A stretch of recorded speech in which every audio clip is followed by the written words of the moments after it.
Halo, halo. Selamat pagi, selamat datang semua para peserta Co-op Coffee Chat webinar kita hari ini.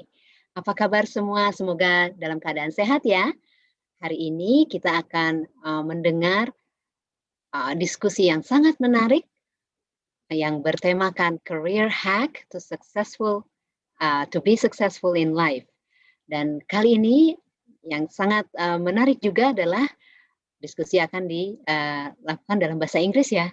Nah, adik-adik semua sekarang akan mengikuti trik-trik dan strategi yang sangat baik untuk menghadapi plan atau merencanakan plan ya untuk karir nanti.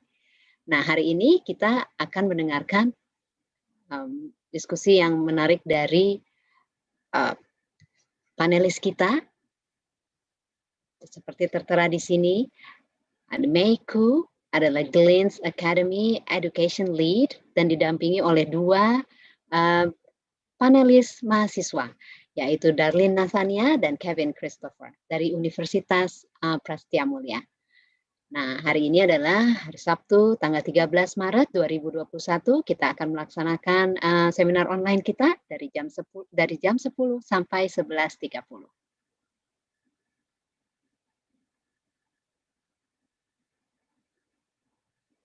Para peserta tentunya sudah tahu ya, yang pernah mengikuti acara Co-op Coffee Chat bisa diikuti lewat Zoom ya dan lewat YouTube.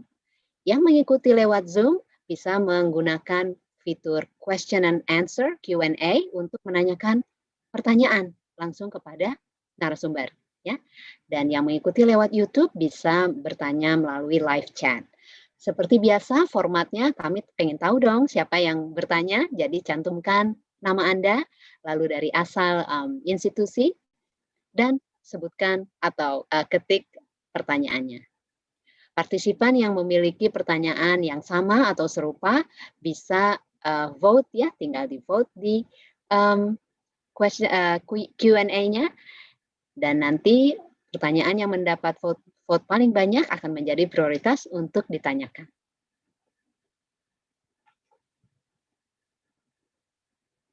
Nah, selain menggunakan Q&A dan live chat, participants tentunya bisa bertanya live ya. Jadi tinggal raise hand seperti biasa, diklik saja raise hands-nya, nanti akan diaktifkan ya audionya untuk bertanya. Dan jangan lupa loh, untuk acara ini kami selalu menyediakan apresiasi bagi pertanyaan yang baik dan penanya yang antusias ya. Hari ini kita akan menyediakan 10 kesempatan bagi penanya terbaik untuk menerima hadiah dari Glen's Academy.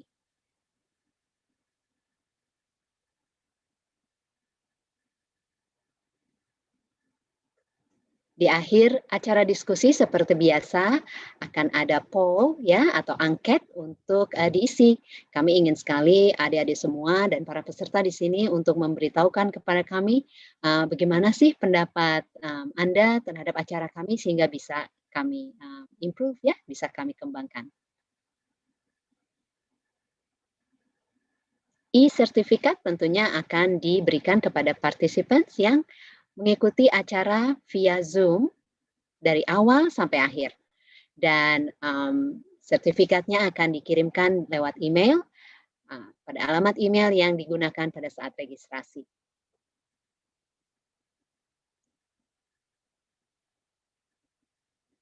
Bagi mereka yang baru mendengar tentang cooperative education di Universitas Prasetiya Mulya, jangan ragu-ragu kunjungi website kami ya di alamat di bawah ini.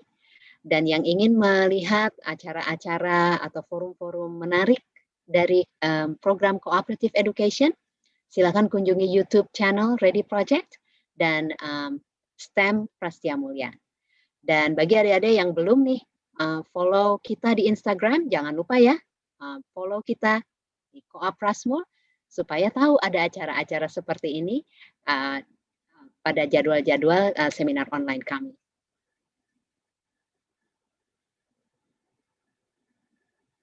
Nah, mari kita mulai ya sekarang. Saya akan memberikan kendali acara pada moderator kita nih, Bapak Jeffrey Divanli, sebagai Partnership Lead dari Glints Academy. Beliau yang akan membawakan atau memoderatori acara. Dan adik-adik jangan lupa ya, tetap pada saat mendengarkan jangan lupa loh menyiapkan pertanyaan dan jangan ragu-ragu menanyakan walaupun dalam bahasa Indonesia. Pakai bahasa Inggris boleh, pakai bahasa Indonesia juga boleh. Nanti Pak Jeffrey akan membantu mengkoordinir pertanyaannya ya. So have fun. Ya, terima kasih Bu Sari. Dan untuk teman-teman sekalian, selamat datang di sesi webinar kali ini. Saya Jeffrey, saya Partnership Lead dari Glints Academy, dan we are very excited to be here with all of you to share about a career hack on how to be more successful in life. And here with me, we have May, which is my colleague from Glints Academy, as well as two Prasetiya Mulya students, Kevin, as well as Darlene. Yeah. So without further ado, maybe I will share my screen and we can start the sessions. Sekali lagi, bagi teman-teman yang ingin bertanya, nantinya bisa menggunakan bahasa Inggris ataupun juga bahasa Indonesia. Oke.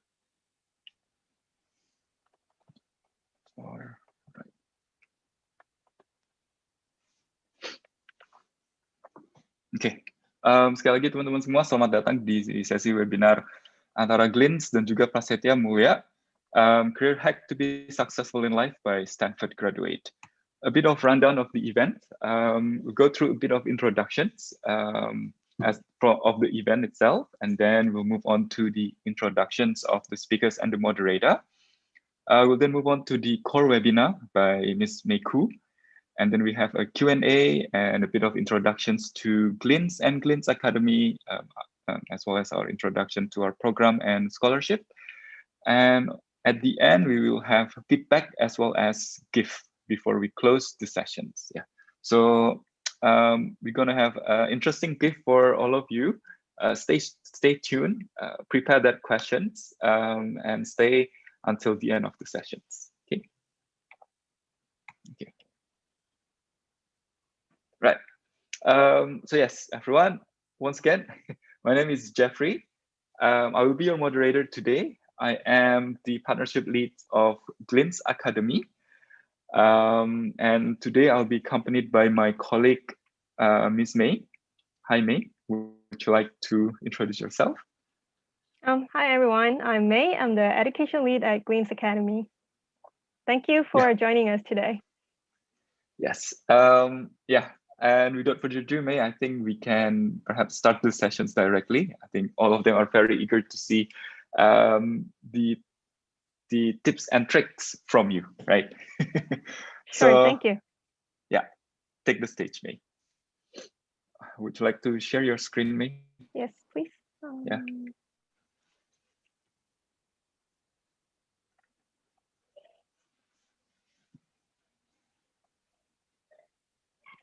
Hi, everyone. Yes, before I start talking more, I'd like to really ask you, how are you? And I'd like you to join this activity here. And I need you all to go to this link and enter this meeting ID. Or you can also scan the QR code if you have a mobile phone.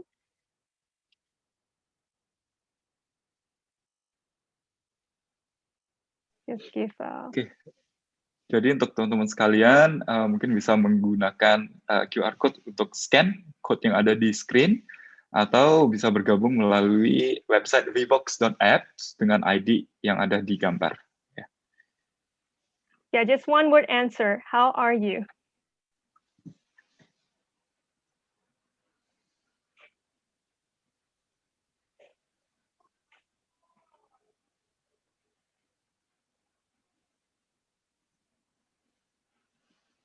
Let's look at if we've got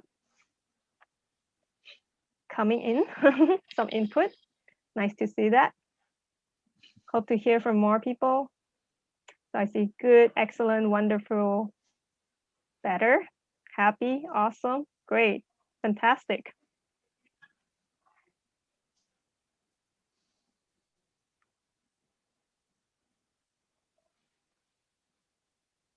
Okay, Oh, let's try to hit 20 if we could. We have a lot of positive emotions today, Ame. Yes. Oh, someone is baffled.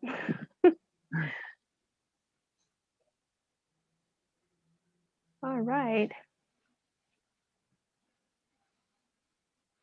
Okay, I will close this poll in 2 seconds. All right. Thank you for this. Great to see everyone is feeling really good today. And next, I have a second question. May I ask Jeffrey help to open the second poll? For second one, you just stay at the same link, the poll open. My second question is that imagine your best friend is asking you, how are you? Imagine you're just telling your best friend how you really feel right now. And also one word, if you could, and we'll see the output here. Okay. Imagine your best friend is asking, how are you? I'll wait for more input before we share the results.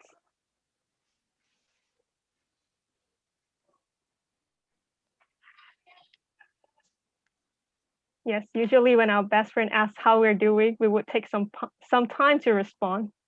It's not just someone you meet on the street, they ask you, how are you? I'm fine, I'm great, thank you. But this is your best friend asking you, how are you right now?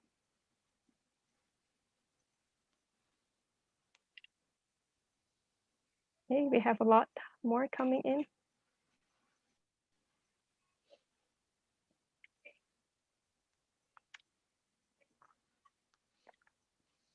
Okay, I think let's look what we have so far. More and more coming in. Okay, your friend really asks you how you're feeling. Well, I see a little more variety now. Tired, great, okay, not bad. The bigger the words, that means more people responded with that feedback. So more people feeling great, okay. I see sad, I see confused, hungry, thrilled, subpar, drowsy. I hope not too drowsy, seeing all these words running around. And excited. So a mix of good and maybe not so great feelings, right? A point I'm trying to make here is what we see may not be necessarily what people really feel inside. And essentially, we see everyone having try to see the positive in everything. But at the same time, there's all these other not so great feelings, right? That actually it's common among all of us. You might feel tired at this time, and with the pandemic situation, a lot of things are feeling unstable. So I'll say behind the mask, right? The input one for people in general, we have all this mix of feelings that is not apparent to everyone else. But it's very, very common. All these feelings, whatever you're feeling now, even I feel stressed too at this time. And I may feel confused as well, right? But it may not be something I share openly with people I just met. So it's great. Thank you for sharing this with us. Okay, I'll move back to my presentation part today. Thank you so much for sharing. Okay, I'll start with sharing a little bit about myself growing up, as I know most of you who are attending today are students. This is me growing up as a teenager up until adulthood. Most of the time confused, as a lot of other people are, I think, as well. Growing up, I thought I'll be an artist or graphic designer.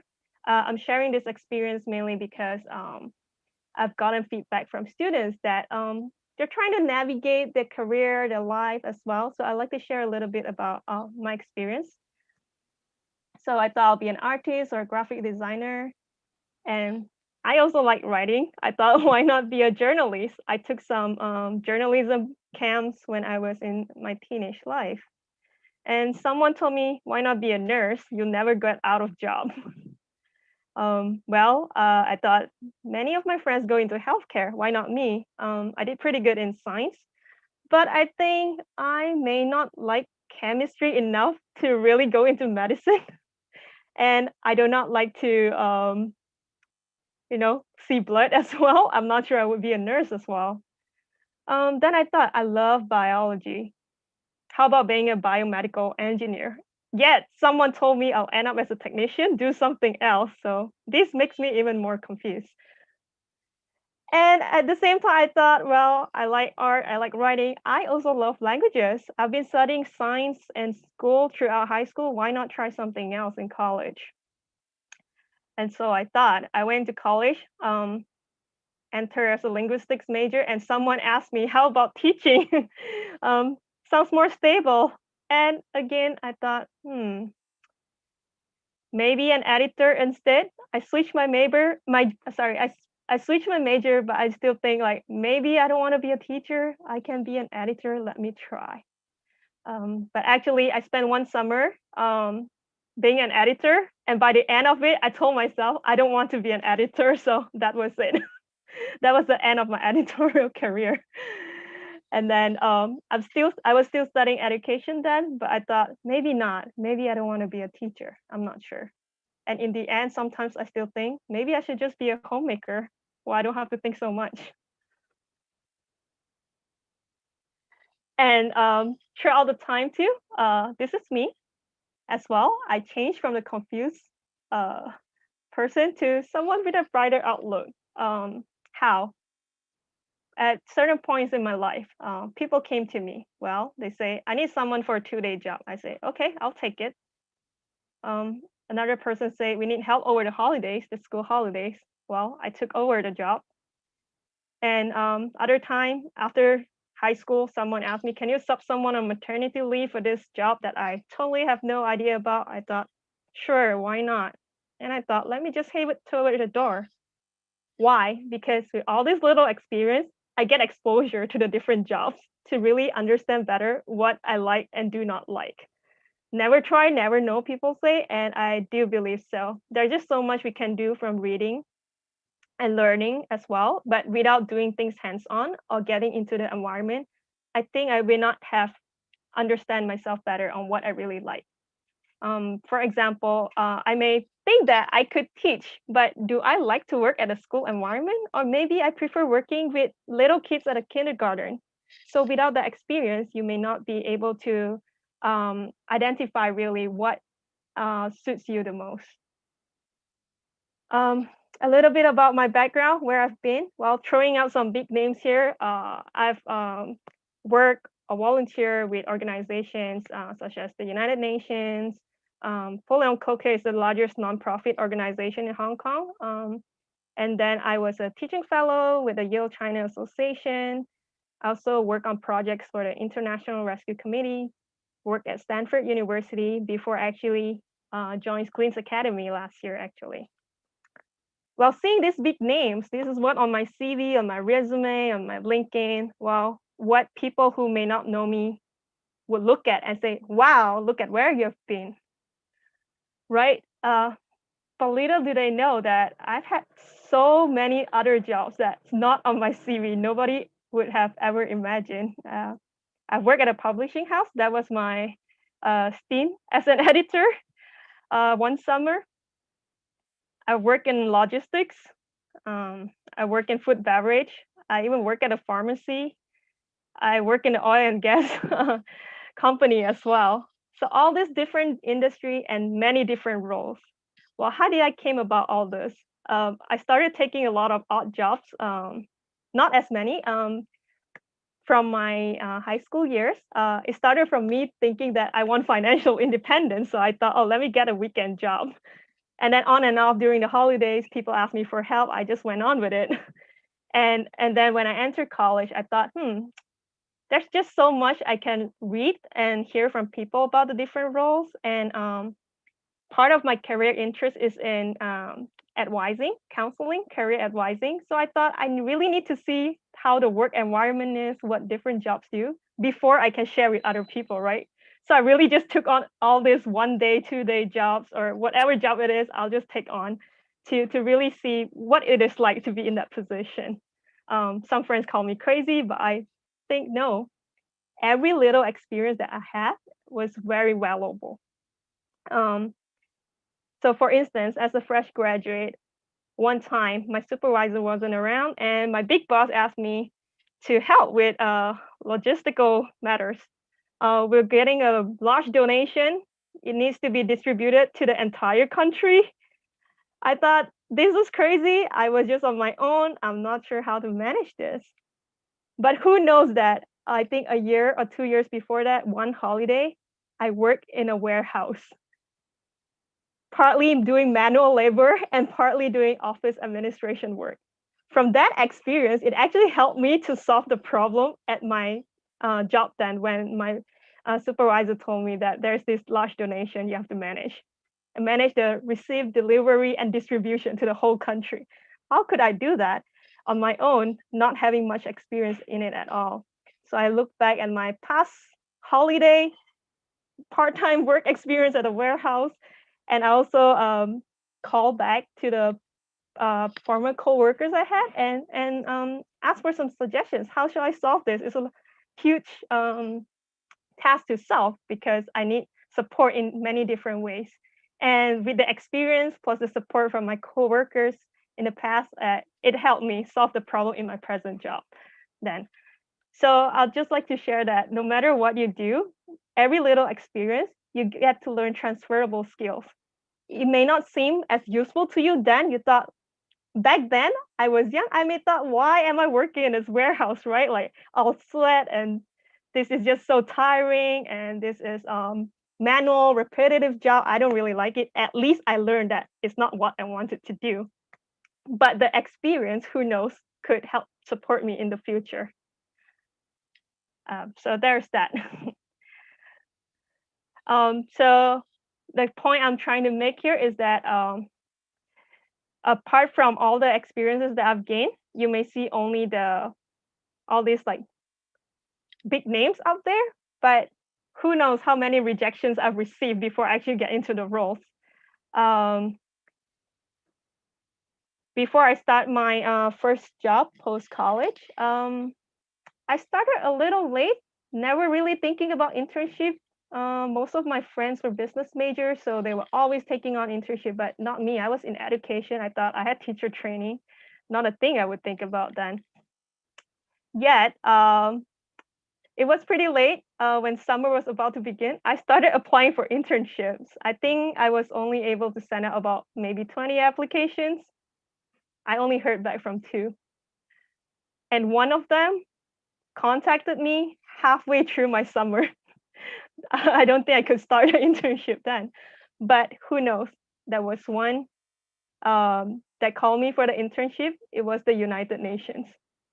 I did my internship there, and after I graduated, they called me back to work for them. So the point in the story is that I said, you miss the shots that you don't take, and I made that shot. I was devastated when I don't hear back. When my friends were all off for work, I was just sitting at home waiting to hear back.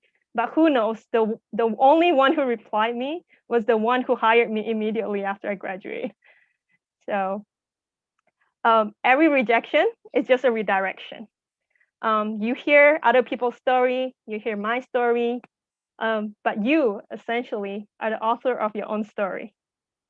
Every rejection could just be a redirection to point you to the path that you probably were meant to take. So don't be too devastated by any rejection that you get.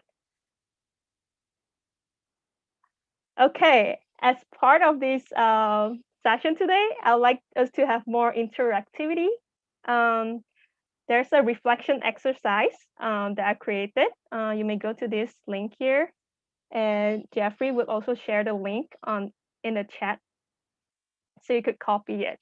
It's actually in the form of a survey, and it's optional whether you like to participate or not. I'll just share it here so you could take a look. Okay.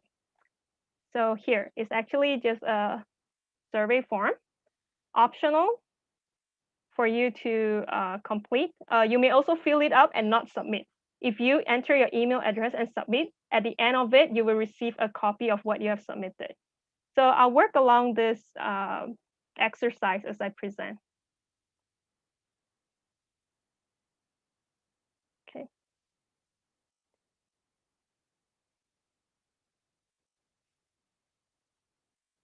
Okay, let's move on. Now, I'd like you to, after you fill up your email, you go to the next section. The first question is, recall one time when you feel rejected, yet was actually redirected. What happened? Just take a minute to try to recall. It doesn't have to be a really long recollection. It could just be a one sentence, something to remind you, oh, I was rejected for this, but well, actually it was a redirection. Well, I never thought that I would work at the United Nations. Well, I didn't hear back from the rest. Well, that was the only one I heard back on time, timely enough for me to start my internship. So that was a good news to me. How about you?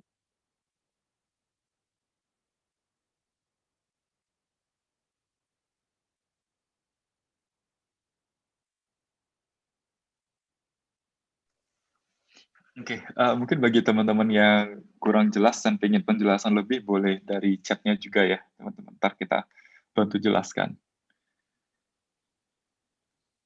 Just a reminder, there's no right or wrong answer. This is just a reflection exercise for yourself.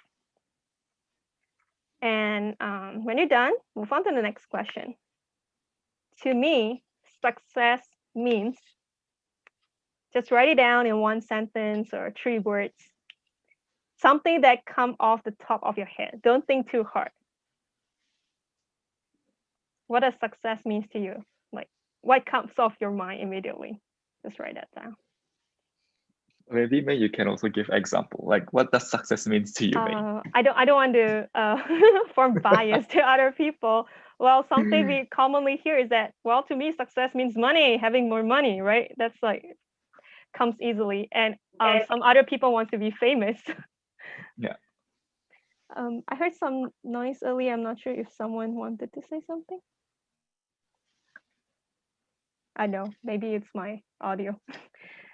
Right. Okay. Well, this is not homework for us. We won't check your answers. Don't worry about it for your own reflection. I'll move on. Okay. This is a quick exercise. No answers needed from you, but just think to yourself. If I give you these 3 pictures, who is the successful one in your mind?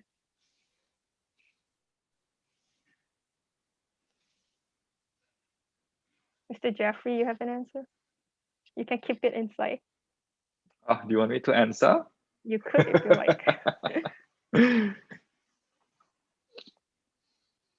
It's a tough one, May. It's a tough one.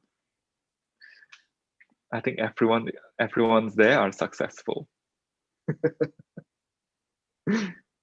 They have a smile in their face, right? You don't have to share your answer, but if you have one already, I think I can continue. All right. Okay, who is the successful one? There's no right or wrong answer here. You can pick one, you can pick all. Why? Probably many people will pick the first picture, the person in the first picture, because he looks good, welcome, in a business suit. I'm not sure. This man could be really successful in his career. Who knows? But the second one, you see a student probably getting a C. Well, that's not too bad in my opinion, getting a C in a test. He looked rather sad. But to him, actually, it could be a success from getting from an E to a C.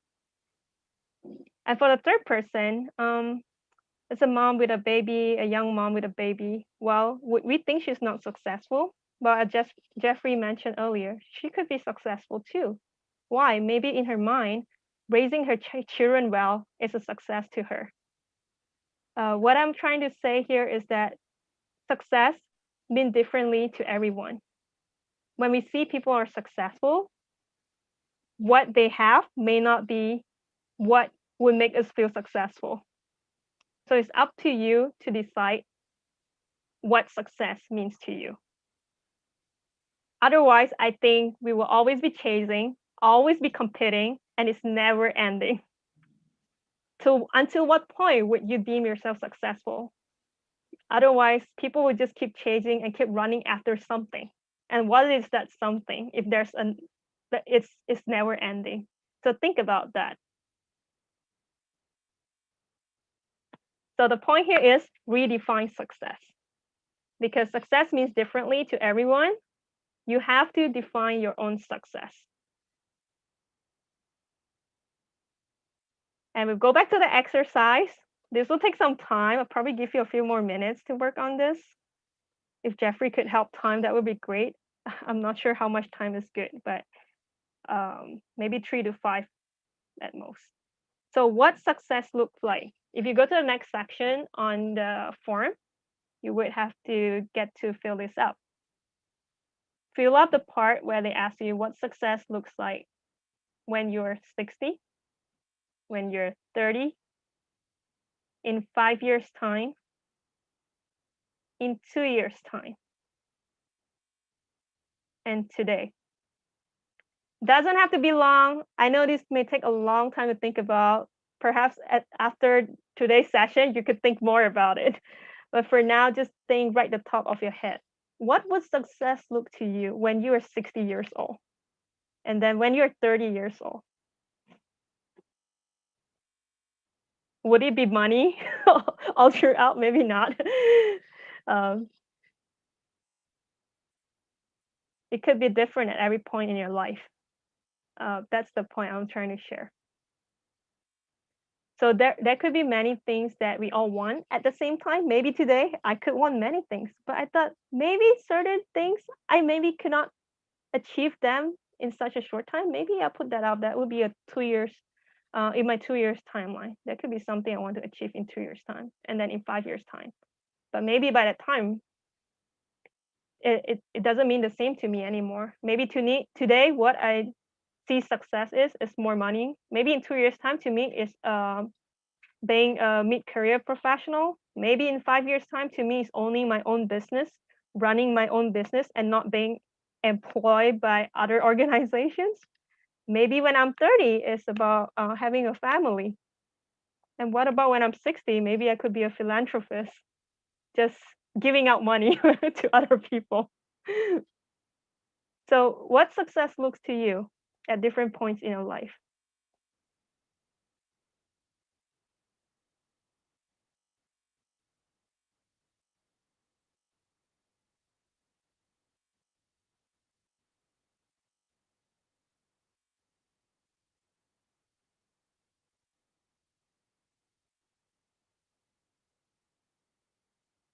This is very interesting, right? Because I think as people, we are very seldom thinking long term, right? But what we really want to achieve at 60 or at like 40, 5 years time, 2 years time, and so on and so forth. Yeah. But knowing this, I think it can give us really directions of where we want to go, and makes us better planner on what we should do now to achieve that in 2-5 years, and so on and so forth. Yeah. Right. Interesting. Have you made, just while students are doing their things, have you think about this? Yes, actually, the longest plan I made was, when I was younger, while in college, I made a 10-year plan, what I would want to achieve in 2 years, 3 years, 5 years, and 10 years. And I actually achieved most of them. Very well done. Yeah, it's only after graduate school I looked back and thought, oh, why is this happening to me right now? I did question. I'm like, it's not what I want right now. But then I recall I made that 10-year plan, and it actually really brought me to where I wanted to be back then, 10 years later. Oh, nice. So have you got your plan for the next 10 years?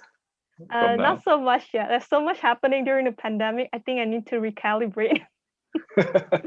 Reprioritize what's right. Right. What you want, right? Right. And I believe the pandemic may make you and a lot of other people rethink what's important in life as well. Yeah. Okay. True. Especially when we are. Sorry. Oh yeah, true. It's actually already 3 minutes. Okay, I'll move on. So no right or wrong answer. Just something for you to think about. So following that, well, life is a maze, isn't it? As I mentioned, I made a 10-year plan.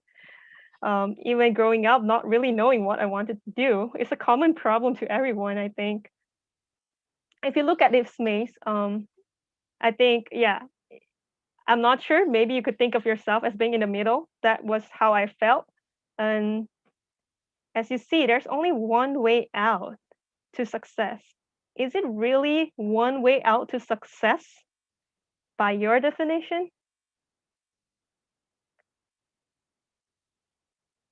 Well, it says there, life is a maze. I changed it to life is amazing. That's how I see life. It's a maze, but it could be amazing. Why? Earlier, we see there's only one way to success. But what if we open up more opportunity and ways to success, right? There are different paths towards success. And there could be more way to reach it than what we expect or think within our capacity. You see, success is around us, okay? So now there's more ways to achieve the success that we have. But there's still a maze. How could we get there? Right? I would say today, like, I want to be a millionaire, but how do I get there? Right? How do I get there? Ask that every day, right? Could be something possible right now, like maybe start a business, but how? So yeah, I can't just unless I get a windfall from a lottery or something, I probably couldn't get the $1 million. So reframe the mindset. Do not jump over to that big success so soon. Look at this character in the middle. This is the ghost from Pac-Man. Well, he's stuck in the middle. How about breaking down the walls around you instead? One step at a time. Break down the walls around. You don't have to get out so soon, but break down the walls around you. Those are the little successes that could lead you to the larger success. You've managed to break down all the walls slowly around you. In the end, the maze will be gone.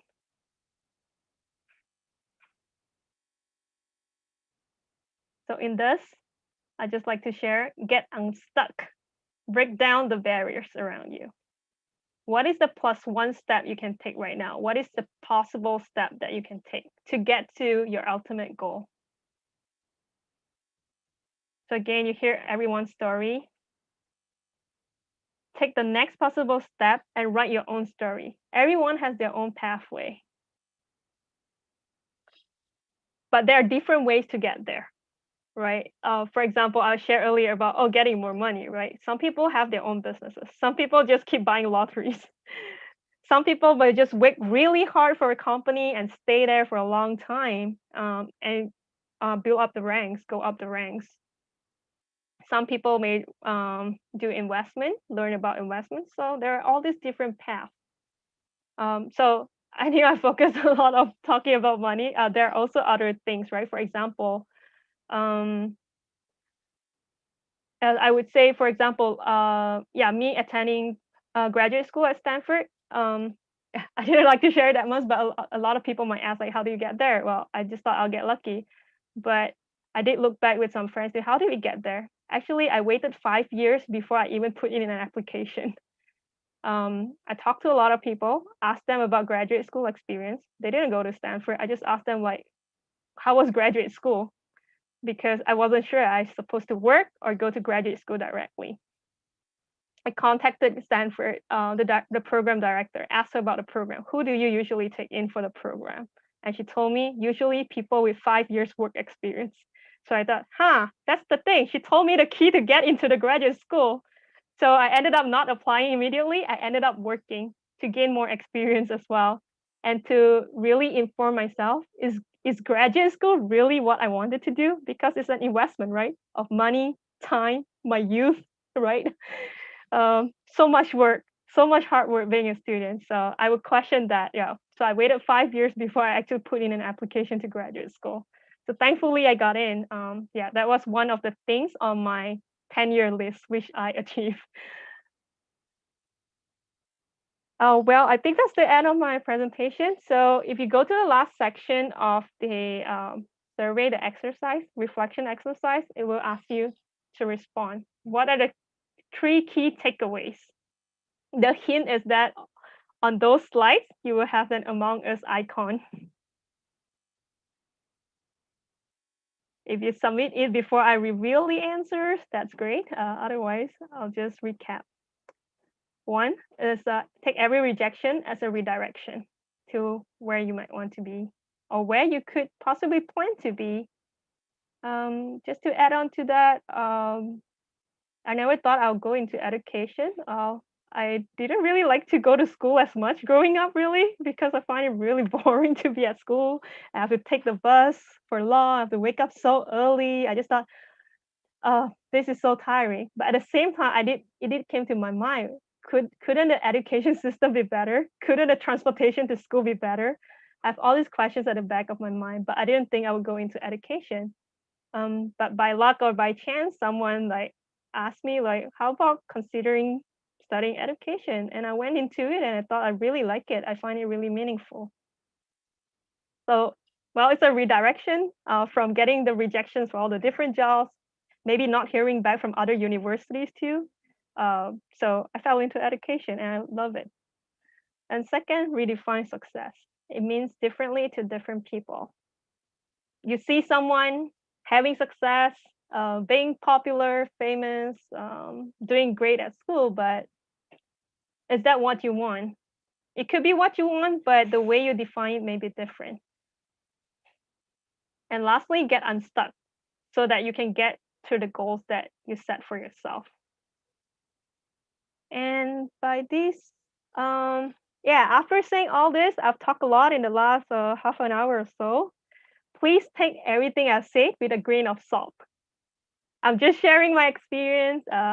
It could be different for you, wherever you are, whatever situation you are in right now. Just consider what I've shared, but not take everything into heart and applying it. Well, the door is there. Would you open that door? But more importantly, how would you open it? So with that, I'll end my part. I'll pass the time back to Jeffrey.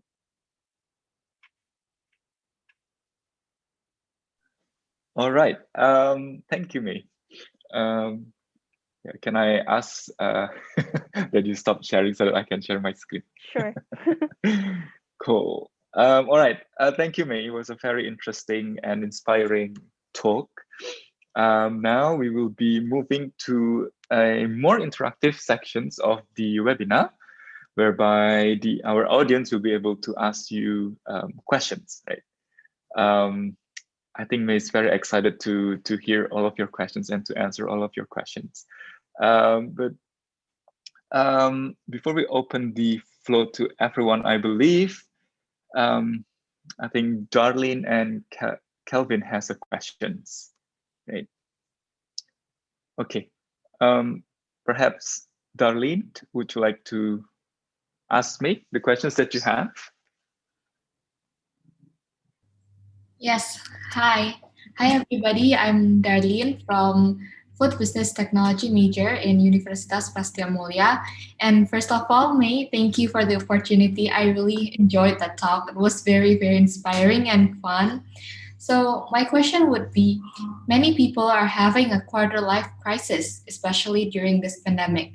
Can you give some advice for young people who are going through this crisis and maybe for students who are still in college so that they won't have to face this crisis in the future? Thank you. Thank you, Darlene. From your sharing, I suppose the crisis is the instability in the job market. Yes. Okay, you agree with that? Yeah, sure. So first thing I would say, think about the thing that you can control and the things that you cannot control. There are a lot of things that are beyond us that's uncontrollable. Who knows? More than a year ago, a year ago, the pandemic was struck, right? Nobody knows about this and nobody could have prepared for it. So what are the things that are controllable within your situation? And when people are also worried about the career landscape, I've heard some people are getting stuck hearing that, oh, there are just, less jobs out there, or there are jobs available, but it's becoming more competitive. But if you think it another way, because of the pandemic, a lot more jobs are being remote now. it actually opens up opportunities to work for companies even within your location. So in a way, there's this pros and cons, right? The cons is like, oh, I do not have as many opportunities around me, but actually with everything going online, more work is going remotely, it actually opens up more opportunities. So you can look beyond your immediate environment, what is out there. Okay, thank you for your answer. Thank you.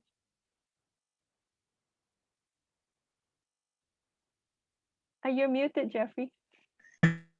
Okay, thank you, Darlene, and thank you, May, for the questions and the answer. Next, then I think we have Kelvin. And Kelvin, would you like to ask your questions to May? Okay, thank you for the opportunity, and thank you, Ms. May, for the interesting session. For me, it's very useful and very eye-opening, especially for me, myself. To be honest, like what you said or you mentioned earlier, that failing maybe several times when we are looking for a job is maybe a normal things.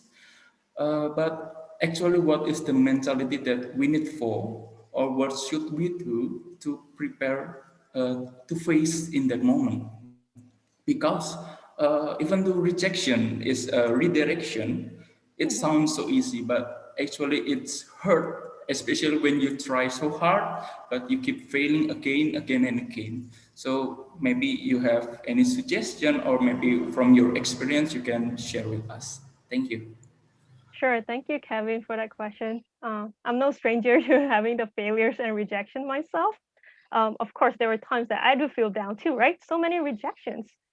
I can share examples when, yeah, job seeking wise, there were times where I thought I applied for so many jobs, I didn't hear back. That internship, for example, like so many companies didn't reply me. And then I thought, well, do they actually read my emails? And if you submit an application to the job portal, did it actually get to the HR? You know, I have all these questions. And I did start investigating sometimes. Yeah, what goes through the hiring process, right? The recruitment process. While in college, I actually discovered that, oh, wow, whatever words you put on your CV is really important, because if you apply to a very large corporation, it actually go through usually an AI screening or non-human screening. So it possibly go through a software to match whether you have the essential words and skills on your CV that match the job posting. So that's one way how the CV could have been screened out. Then I learned that in college, and I thought, okay, I have to tailor my CV to match the job. You don't just send a generic CV or resume to all different jobs, right? So if I'm applying for teaching job, I will focus on my teaching and education skills and experience. But if I'm applying for another role, say instructional designer, it's a different skills. I need to showcase my technology skills, my technical skills, and of course the teaching experience as well. But if I apply to be a researcher, then I have to share skills about data analysis, writing. So different skills, different words you will use on your resume when you apply for different jobs. There are points where people feel so stuck because they thought, I'll send out so many CVs, so many resumes, but then did you stop to ask yourself, did I send the same generic CV to all companies? That may have been screened out in the application process. Another point I like to make is that when you keep trying something and you find that it's not working, what would you do? Right? I stopped and asked myself, like, wow, this is not working. I sent out 100 applications. I didn't hear back. I'm just so tired. And I thought, okay.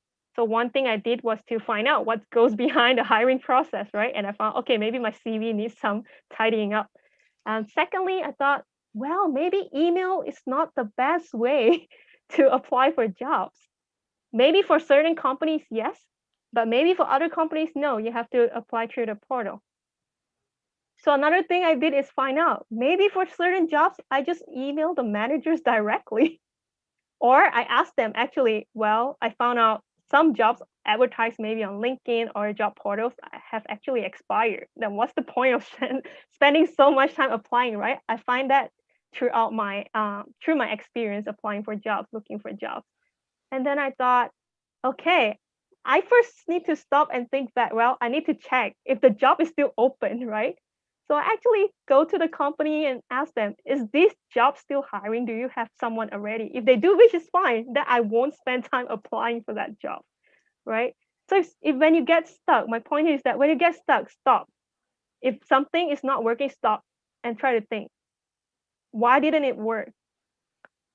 And what can you do, right? You won't keep repeating the same thing over and over again for too long if it's not working, right? What can you do differently? Think about what can you do differently. Yeah. Does that help answer your question, Kevin? Yes. Thank you so much, Miss. Okay. So great questions, Kevin. And I guess from May, advice will be to adapt your resume according to the companies that you are applying to. Always try to reflect and improve after each rejections, right, May? Yes. Yeah. Yes. Okay. Great. Then should we open the floor and let our audience to ask questions? Ya. Jadi untuk teman-teman yang ingin menanyakan pertanyaan ke May, bisa raise hand-nya ya. Dan bisa menanyakan pertanyaan tersebut dalam bahasa Indonesia ataupun bahasa Inggris. Oke. Okay. Alright, I think ini kita ada Kak Faiz Ismail. Ya, Kak Faiz, apakah bisa di-unmute dan mungkin bisa langsung menanyakannya ke Miss May?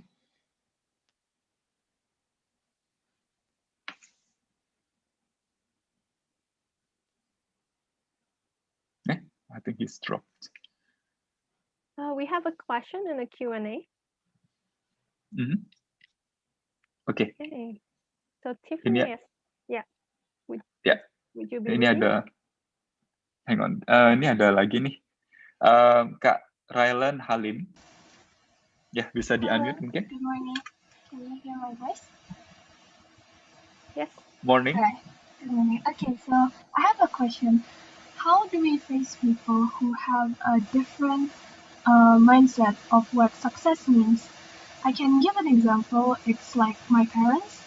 They think their version of success is not my version of success. It's like that.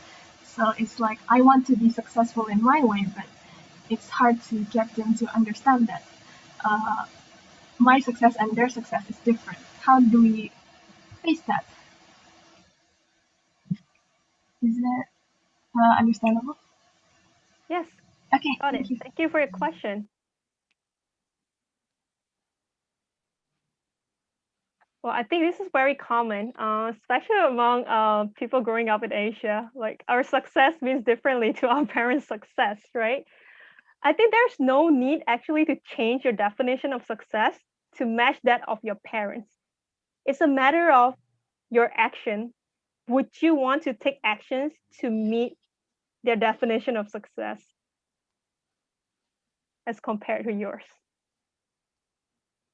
But I see that what you mentioned earlier, it could be sometimes we may be struggling, right? Like, I want to do this. My parents want me to do that.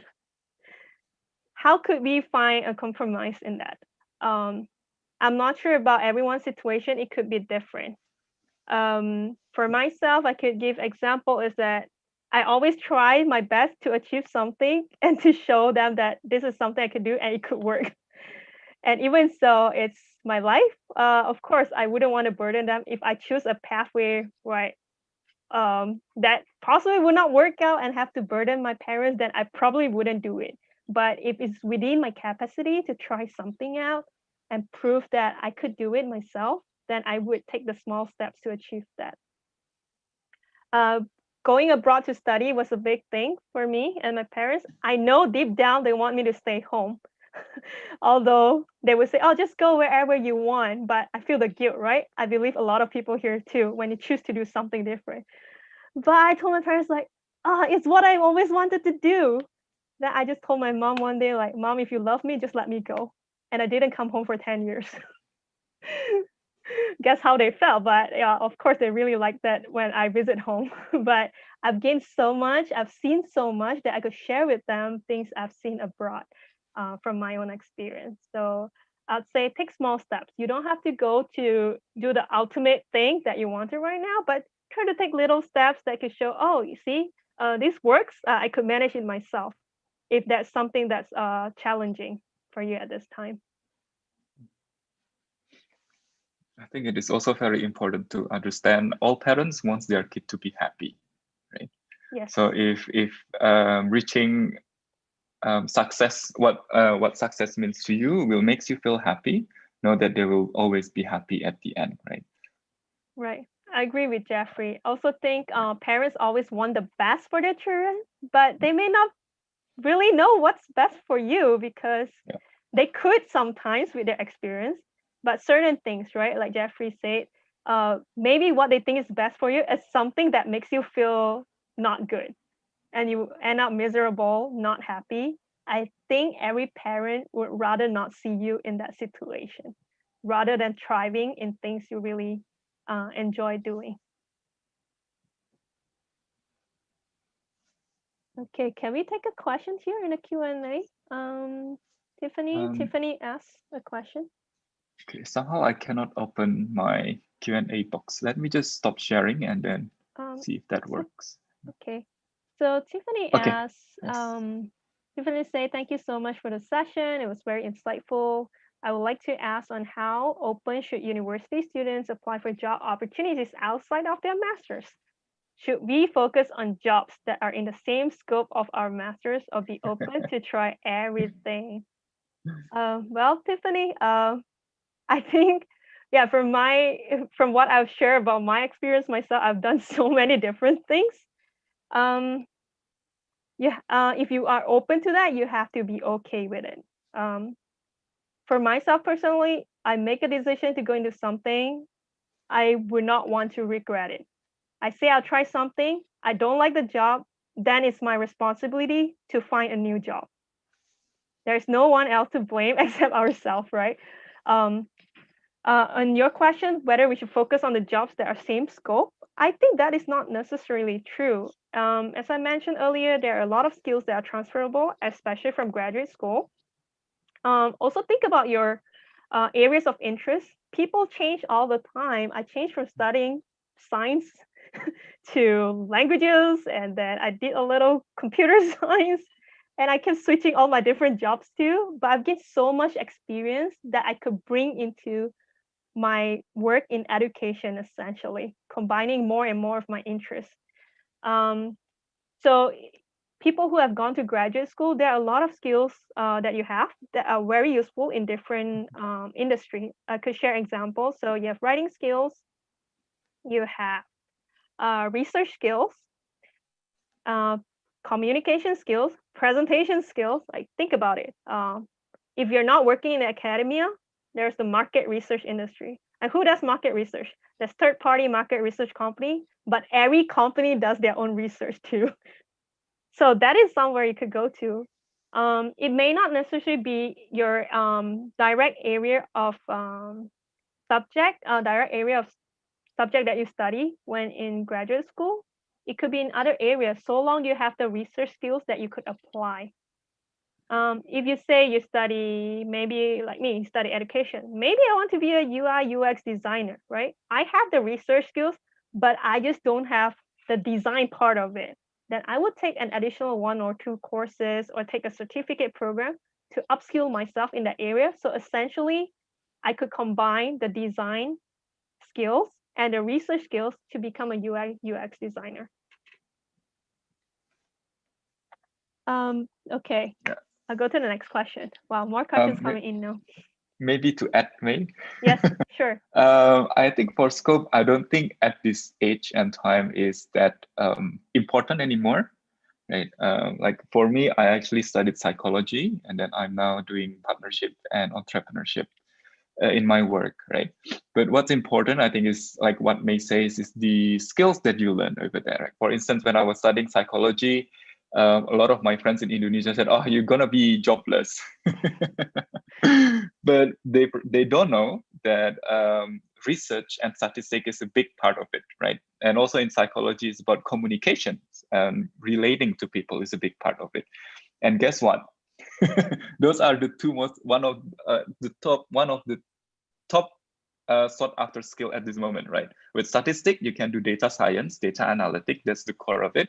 With communications, now that I work in Glints Academy, employers think is one of the most important skill that everyone can have, that need to have to be successful, right?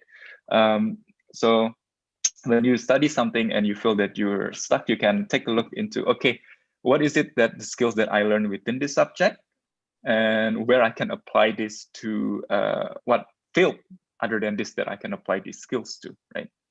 I think that's going to be very valuable. Right. Yeah.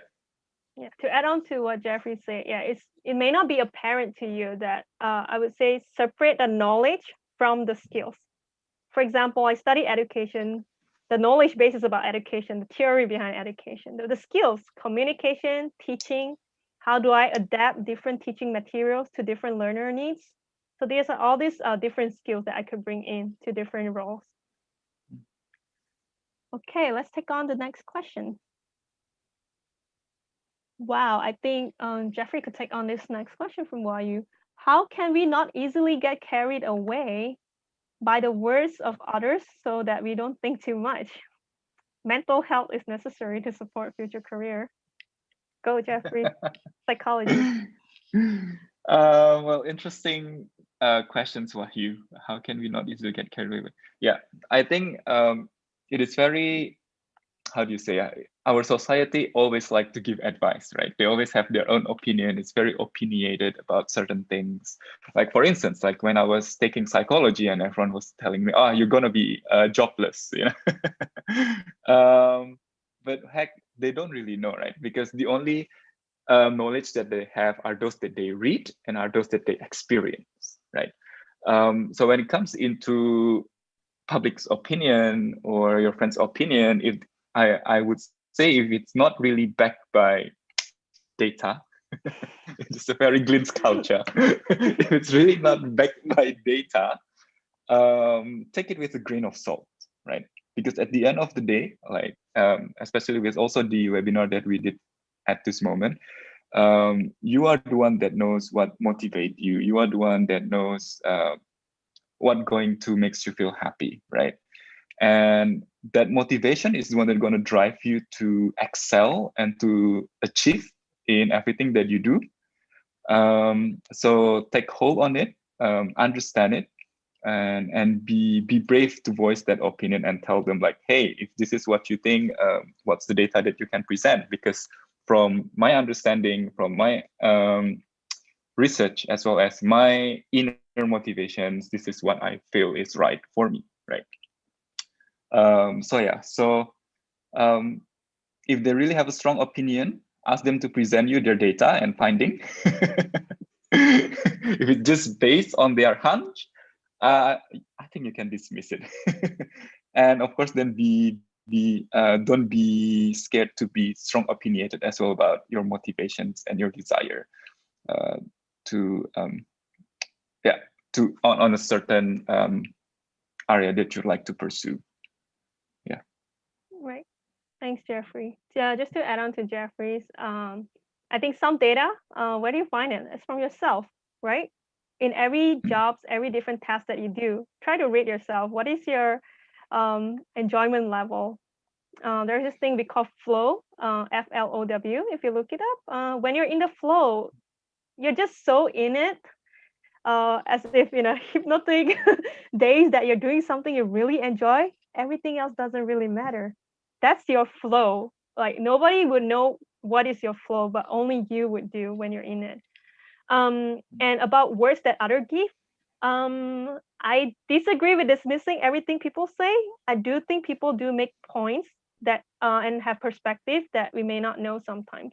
For example, you may have people who are more experienced in certain field, right? I may say, oh, I want to start a business, like, let's just get some money, like just register and start a business, but it might just wrap up, right? In a week, in a few weeks, I won't know. But if someone with a business background or has experience building up his own company tell me that, no, May, you got to start from this and this. You have to make a plan, do a long-term financial plan, and find out who are the suppliers and how you can make profit, how to market your products. Well, I wouldn't have think about all this, but if someone has gone through it and share with me, I wouldn't have to go through more as many challenges as I would have had without the advice, right?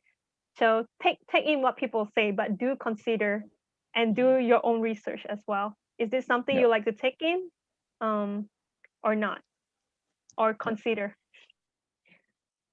Okay, thank you, Wayu, for the question. I think we have to move on. Oh yeah, true. Okay. Right. Next one. Oh, we have more questions coming in.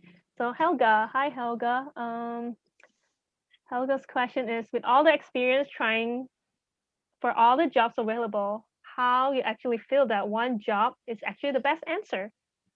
And can you give short tips on how to attract attention of the company you choose as the best choice to hire for work?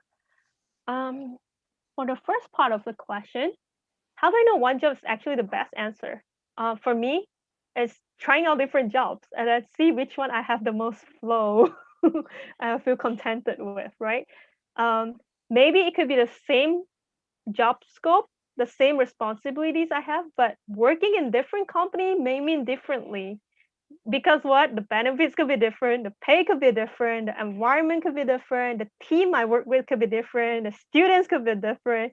There's so many variables, right? But without going in and trying it, I can't give you a best answer. You have to find it out yourself. You could be doing the same job, but in different companies, different environment. It could give you different levels of satisfaction. Also think about what matters most to you.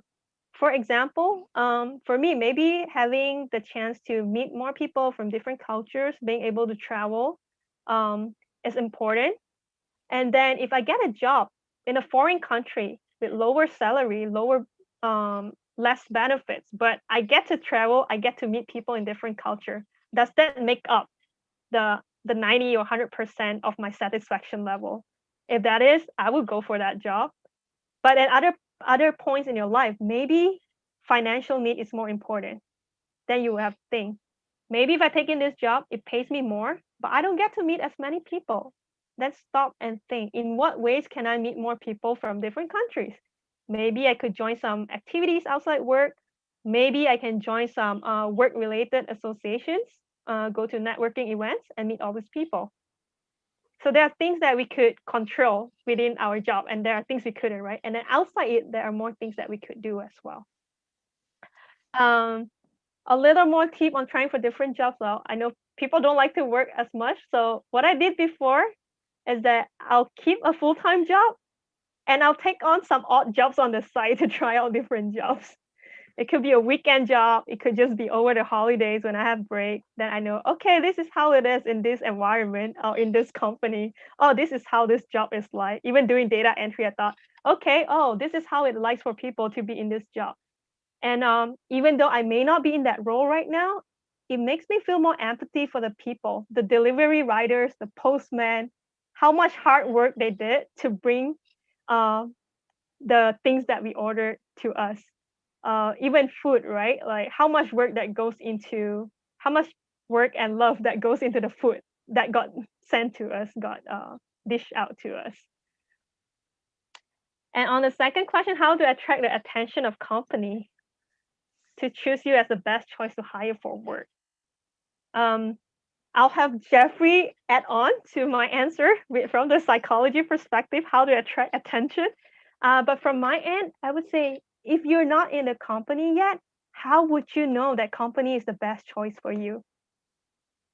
Things may look glorious from the outside, but without getting into it, how would you know it's the best place for you to work?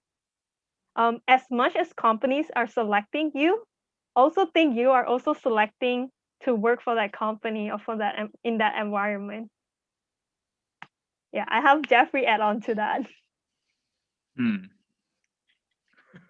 I think May is already telling, answering it very well on this. I would say, I think instead of applying to a lot of companies, do research on certain companies that you think is attractive to you, right? So first, look at the industry. What is your passion? Like for me, it's human development. So that means I can go to educations, I can go to mental health, right? And then once you get the industry, you can also look into what companies are around your area. Like if let's say you want to stay in Jakarta, then look into Jakarta. If you want to be in Singapore, then look into Singapore. And then the most important thing I would say is to look into their culture, right? It can be in their website. You can also try to reach out to people who works there from LinkedIn and shoot them a message like, hey, can I ask you a little bit? Let's say if you want to work for Glint, you can shoot me and May a LinkedIn message and like, hey, what is it like to work at Glint? What's the culture like? And then what part of culture you want to see, right? Yes, for instance, there are companies that values mental health. There are companies that value support in terms of like let's say you have a high level stress jobs. There are companies who are very cooperative and would offer you a lot of support on that one. Or do you prefer companies that value independence, right? So once you understand that, then when you apply, then you can highlight all of that you are interested in the industry, that you are interested in the company because of XYZ, and because you fit with the culture of the company, right? So I think once you know that company in details and you do your research on that companies, that will attract a lot of attention for that certain company, right? So I hope that answers your questions, Mikhail. No, or me, do you want to add on? Helga's question. Oh, Helga. Okay, sorry. Yeah. Helga, yeah. Yeah. Or me, would you like to add on to that? I think we've shared, quite some on that. Mainly I would think as much as companies choosing, you are also choosing the company because it's your time, it's your youth, it's your the energy you put into your work. And also look for opportunities for growth. Maybe your best choice of company. For example, I thought, okay, Stanford, the ultimate goal, right? But before I get there, there are other things I want to do too, right? To get there as well. I like to gain more experience, need to prepare better. Maybe it may not get you there directly, but you could gain some more experience before you get there. And also, in the case that there is no job opening that suits you, or that you may not be selected for the job opening that they currently have, you can keep trying and keep in touch with the company. They do take note of that. Well, from my experience, I would tell you that I have companies who contacted me 1 year or more than a year after I apply. I didn't hear back from them like for the whole year. And then I've also heard these stories from other friends. They apply for a job at a company. They didn't hear back for the whole year.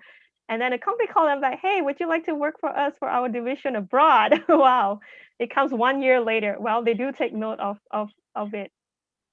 So don't be dejected by that. Okay. We have a few more questions. Let's go through them. 2 more. Okay. Question from Mikhail. Being in universities, we're supposed to pursue a career related to our major.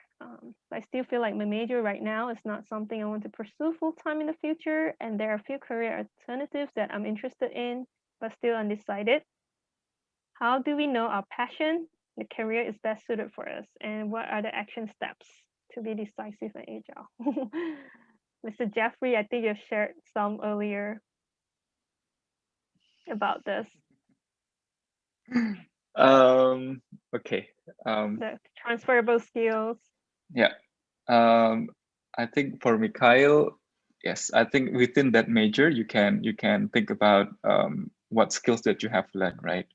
And within that skill, you would also like to think about what is it that your passion is. If you want to find out about your passions, you can take a look into answering questions such as, what did you enjoy during your kid? Or what is it that your friends tell you that you are happy at the most, right? And I think there are a couple of questions to kind of that can point out into what is it that your passion is, right? And then try to see, okay, with that passions, what are the skills that I need from my current study? What skills have I learned that would be beneficial to work in that passions, right?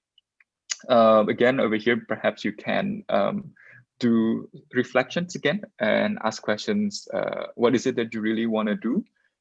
And you can take a look into your past and then assess what skills have you learned within the degrees that you are learning at this moment, and how can that skill contribute in working in the passions that you have. Thanks, Jeffrey. A few things to add also for the earlier questions. Yeah, it got off my mind earlier. Well, things that make you happy, right? Just so you know, there's nothing such as like everlasting happiness, I would say. There's always up and down, but as Jeffrey said, what you're most contented or happy with. And second point I like to make is that sometimes we're still always unsure. We can do reflection. It might be difficult too, but look at the people around you. The people who are closest to you can usually tell when you're most happy. And sometimes they will point that out to you.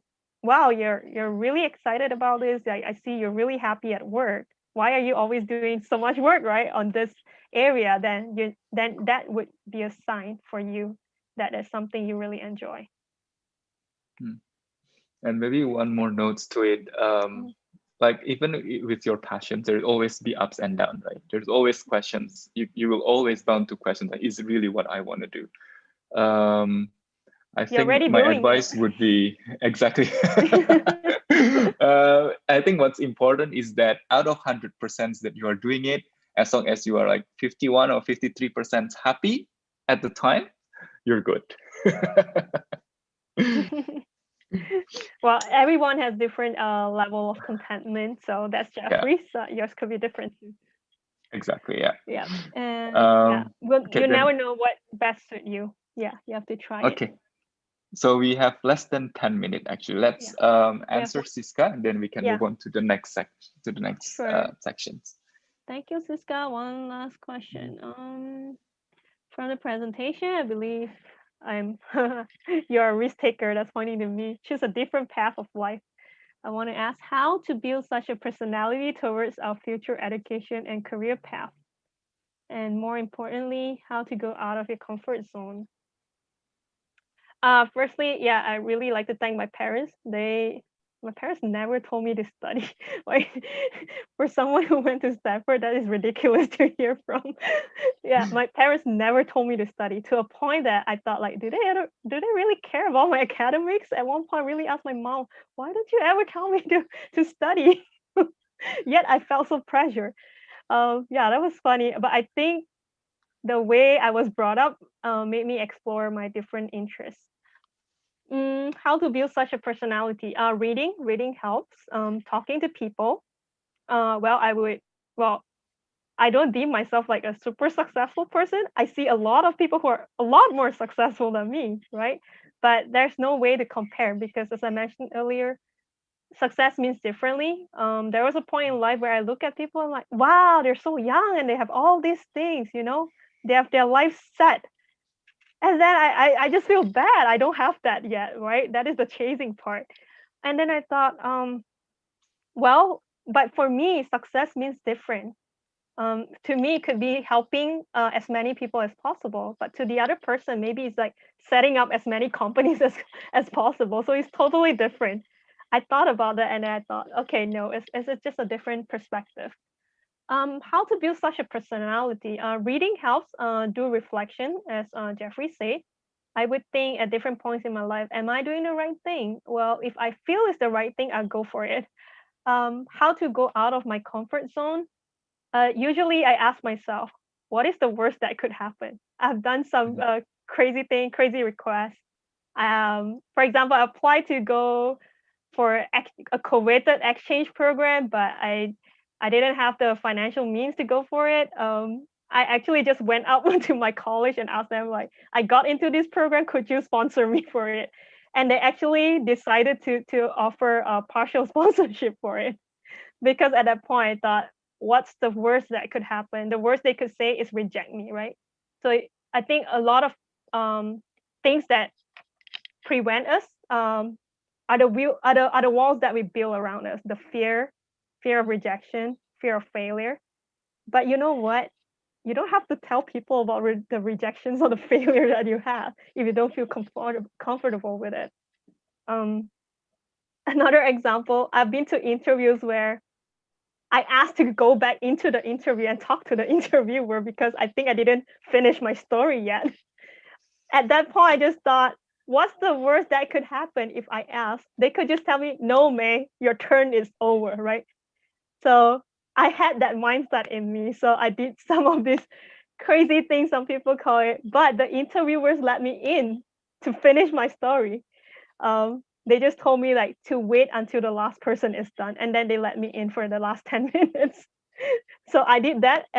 It's actually for a scholarship, and I did get a scholarship after. So go bold. Think what's the worst that could happen.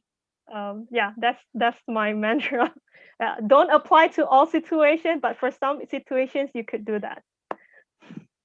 Maybe Jeffrey, you have anything to add to that? Actually, a friend of mine back then when I was studying in Europe says the same thing. Always think what the worst could happen, right? Yeah, but that was a different context for me. It was on dating. Yeah. But yeah, I think it applies to everything. Right? Yeah, I don't think I can add anything more to that. Sure. Yeah, it sounded like I'm a big risk taker, but I'm not. I just do what's within my capacity. There are certain areas in my life that I may not have taken a lot of risk as well. So bear with what could be handled. And don't try to take a big risk immediately. Try little steps, right? There are things we're not comfortable with. For example, like being a teacher, it was anxiety inducing to me. What steps I do? I really practice in front of the mirror every morning before I go to school on how I should face my teenage students so that they don't treat me as their friend. So yeah, that was it. Do we have any additional questions? Otherwise, I think we should move on. Thank you so much for your questions. Yeah. Thank you very much, May, and thank you very much everyone who already asking the questions. It's been very fun, and I think we'll move on to the next section, which is quick introductions into Glints, and then after that we will follow up with a poll, and then we'll be releasing you to your weekend. Okay, just a quick introduction about Glints. I hope everyone know a little bit at least about Glints. Yeah. Or else then I think our marketing teams will be in trouble. But Glints itself actually started in a tiny country called Singapore. It started by 3 youngsters, all under 26, I think, back then. And they are also awarded as Forbes 30 under 30 2 years back.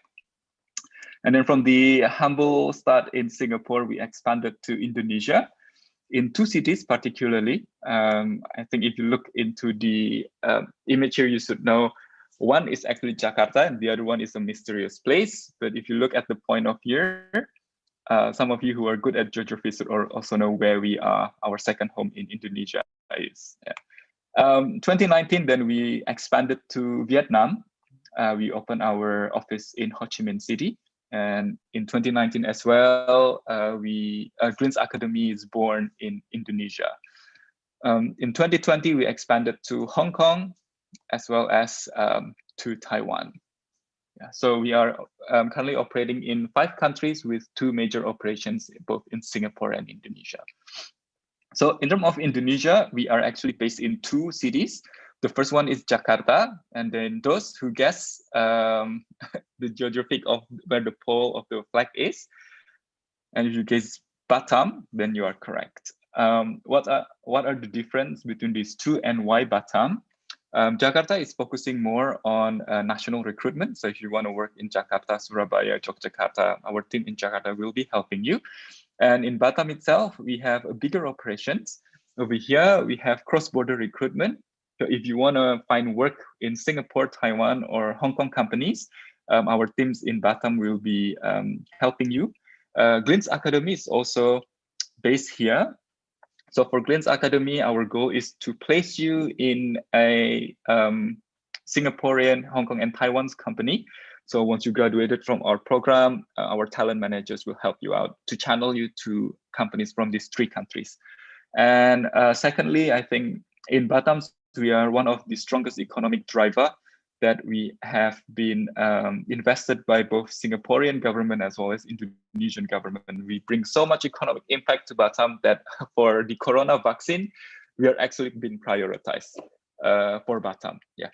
And in Batam itself, we are located right here in Nongsa, which is designated to be the digital bridge between Singapore and Indonesia.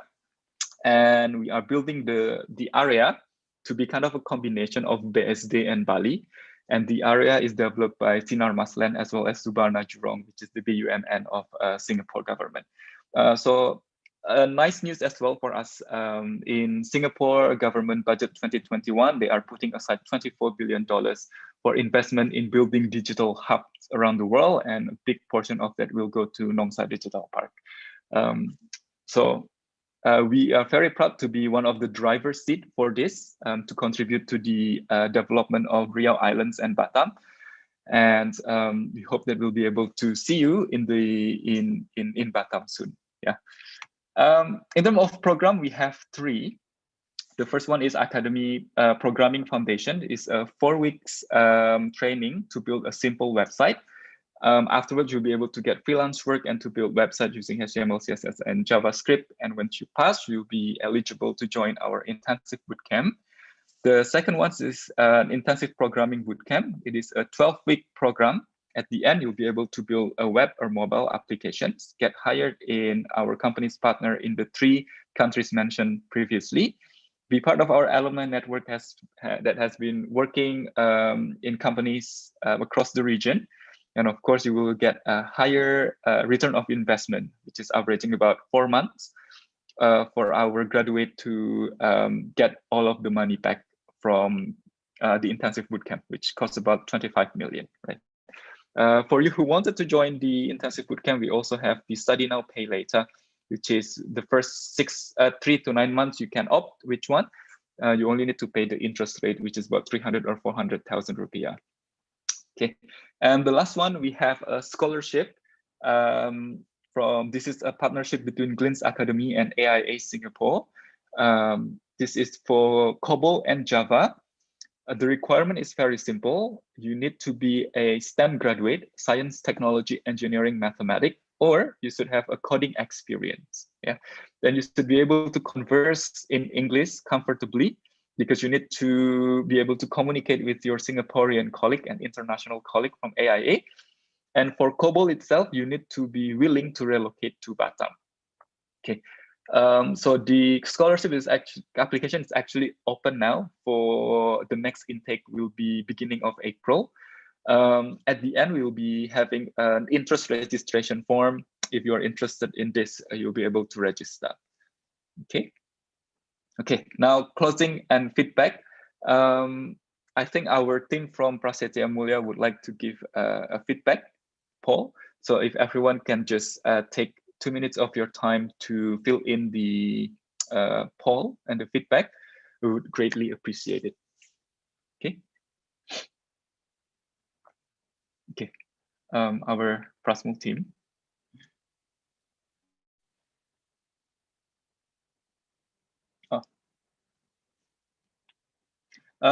Also, then everyone who are attending our event up until now, we would like to give you a gift, and that is a 500,000 voucher to jumpstart your tech career by studying with us.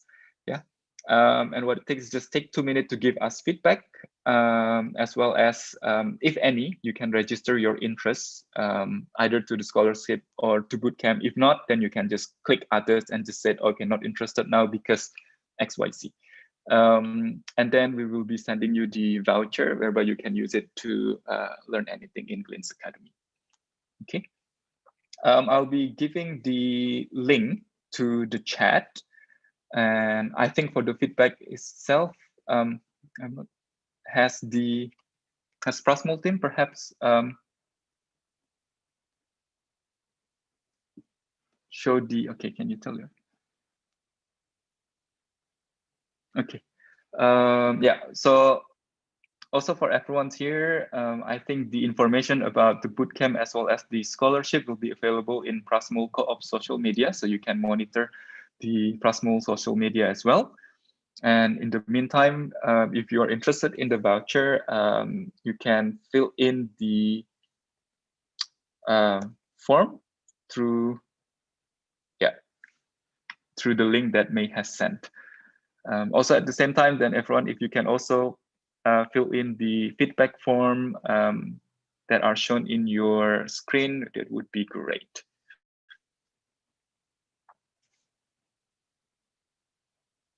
Okay.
Okay.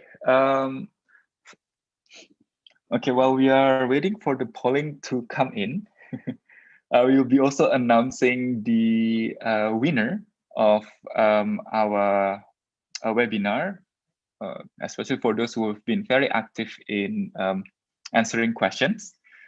And tada, the winner is actually shown in the screen.